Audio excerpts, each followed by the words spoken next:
Hello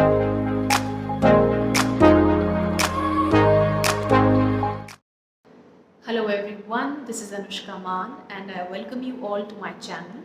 So today I'll be sharing my interview experience at MDI Gurgaon. So let's get started. So first of all, I did convert my MDI Gurgaon call, but I didn't join it. I went to some other institute. However, I thought that maybe it would be a little helpful for you guys to know how a regular interview takes place at MDI Gurgaon. So I had my interview on 23rd February 2024 at the Gurgaon campus itself. So the entire process consists of two phases. First is a group discussion followed by a personal interview. So as soon as you enter over that place after taking your attendance and stuff, they group you into 10 people. Like you'll be allotted a group where there will be 10 random people which will be announced, whose names will be announced then and there, and those people will be part of your group for the group discussion. Now once the group discussion is over, we move on to the personal interview in which everyone is called one by one for the interview process.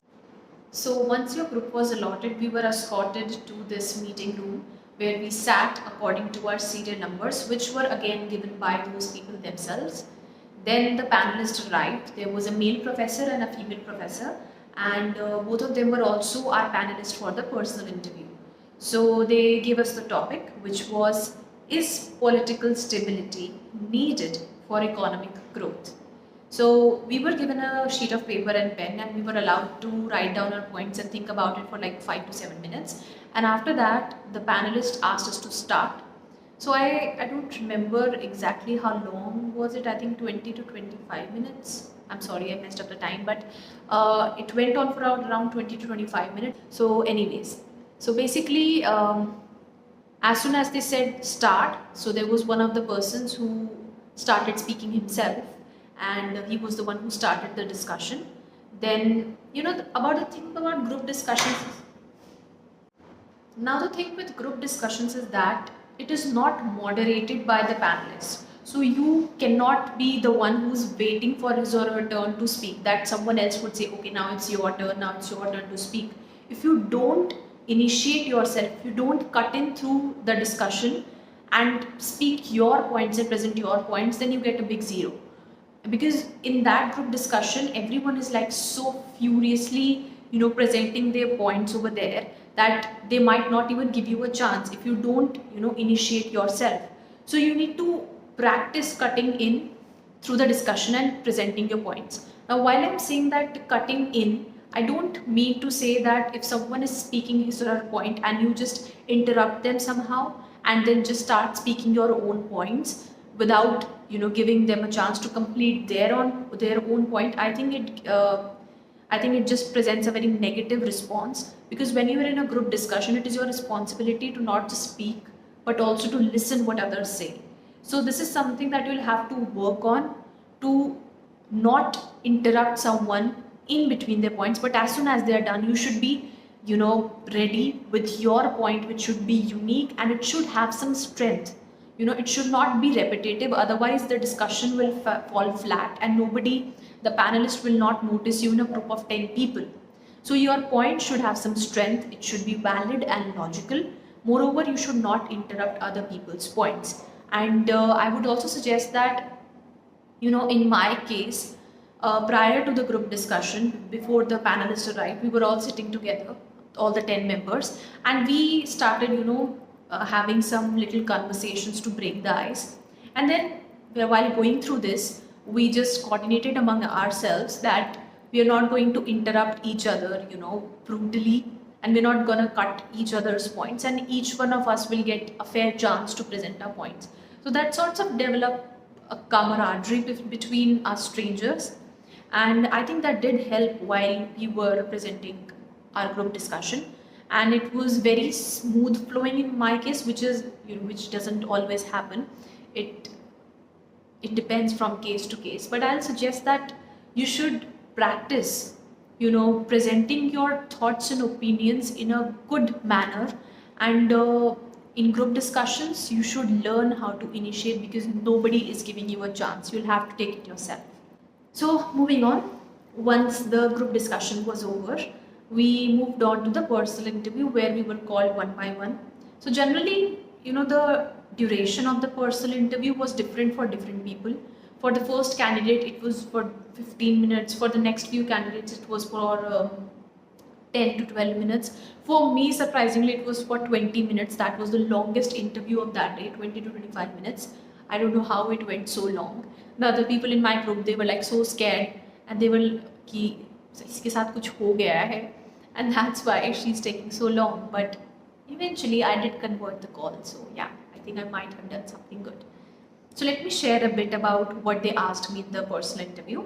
So once I entered the room, so there was this male professor and a female professor. I greeted them and I asked them to if I could sit, and they asked me yes. And then they said the male professor started with the interview. The female one was just observing me very, very, critically. So he asked me to tell me something about yourself, which is not in the application. So I basically had, this is a well-rehearsed answer that most MBA aspirants have when they are going for an interview. So I started with my, tell me something about yourself, the answer. And he interrupted me right after 3-4 lines. So basically in my introduction, I was telling about how I participated a lot in public speaking competitions. So the male professor interrupted me and said that you are saying that you did a lot of public speaking, but you didn't perform well in the GD, that is group discussion. And for a second I was taken aback because in the group discussion, in my opinion, I did fairly well. I was able to put like 4 to 5 concrete points, in a well-defined manner, in a smooth manner in that GD.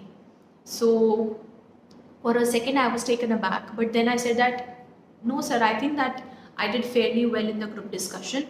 I was able to, give in 4 to 5 concrete points about this.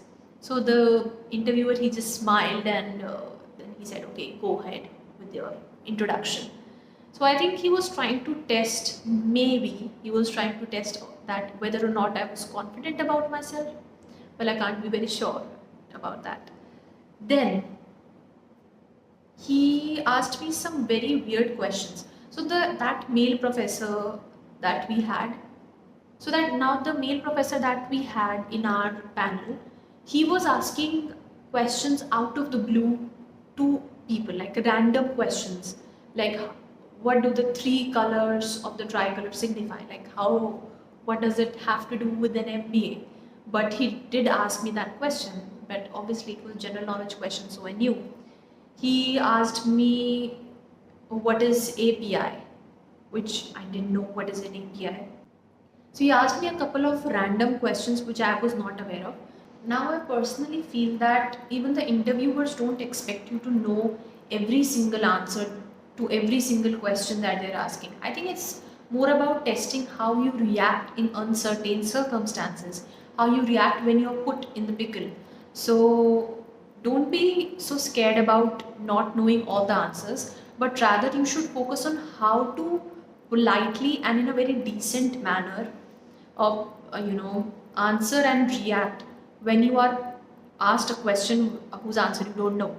So I think that teacher was trying to do that. In fact, a lot of interviewers would ask you random questions and you would not know a lot of answers. So maybe try to put a very calm and positive attitude, and if you don't know, please say no. Just don't try to make up stuff on your own. Okay, ऐसा हो जाएगा, वैसा हो जाएगा. Don't try to guess absolutely nonsense things. If you don't know about something, just politely say I'm not sure sir, or anything else that you would like to say. Moving on. So now that male professor, he asked me what is dilution in terms of business. He asked me the term dilution because I'm a chemistry student. I pursued chemistry in my undergrad. So he said that, okay, you must be knowing what is dilution. What is dilution in terms of business? So I gave a, answer which was like a definition sort of answer. But he didn't look very convinced though with my answer, but I don't know. Then he asked me to name 5 important chemical companies.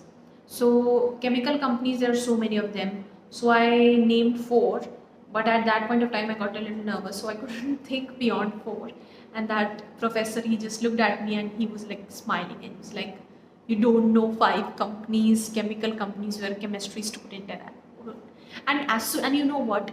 As soon as the interview got over, I was able to think of 50 companies from my industry. Like, I just couldn't think of 5 during the interview. I think it's just that, you are a bit anxious and nervous during the interview, but that's okay. Happens. Then, it was the female teacher who took over. So she said that, okay, you did chemistry in your undergrad. So tell me the theories of atomic structure. What all theories were there? So, this is one thing that I've seen happening in a lot of interviews that I've given, that for engineering students, for economic students, and for commerce students, these interviewers, they already have prepared questions, because the same pool of students they see every single year. But my subject was a little unique for them, and it happened in a lot of interviews that they did not have questions to ask me academically in terms of chemistry. So they had they had their laptop in front of themselves, and they would look up questions on Google, like chemistry questions to ask, and then they would pick up questions from Google and ask me, and it was so evident the way they were doing it. But thankfully, most of the questions I was able to answer because they were quite basic. So they asked me the theories of atomic structure that had been, projected so far. I answered them. Then she asked me to give this sequence. I gave that too. Then she asked me the postulates of Dalton atomic theory and how did he prove that. What is an Avogadro number? How is it calculated? So these are very basic questions. So if you're a chemistry student, you would know that these are very, very basic questions. So I was able to answer all of them, in a very decent manner. So then the male professor took over and he asked me my CAT percentile, which was 99.04%. And he asked me what were my calls and how would I arrange them in my order of preference and why. So it is another very basic and very famous question which is often asked in interviews. So I answered that question and that was it. That was my interview. Thank you. They said, "Thank you very much. Please leave." And yeah, that was pretty much it. So to be very honest, if I have to rate this entire MDI Gurgaon interview experience, it was quite good. I would say good, because by that point of time, by the time I was giving my MDI Gurgaon interview, I had already given a lot of interviews. So a lot of my hygiene answers, that is, a lot of my answers were well rehearsed, and you sort of develop that confidence to deal with impromptu questions. By that, when you give a lot of interviews. So I was quite comfortable with it, and moreover, the GD went very smoothly, thankfully, and the interview was also fairly well. So that was it. I received my convert mail, I guess in March end or April, somewhere in that zone, and I was over the moon. However, I went for some other college anyhow. But yeah, that was my MDI Gurgaon interview experience. So that's it. If you have any questions to ask me, I hope you'll be commenting them down below. I'll try to answer them as soon as I can, and I'll try to put on more videos about my interview experiences at other colleges and universities and whether or not I converted them. So that's it. See you in the next video, hopefully. Bye bye.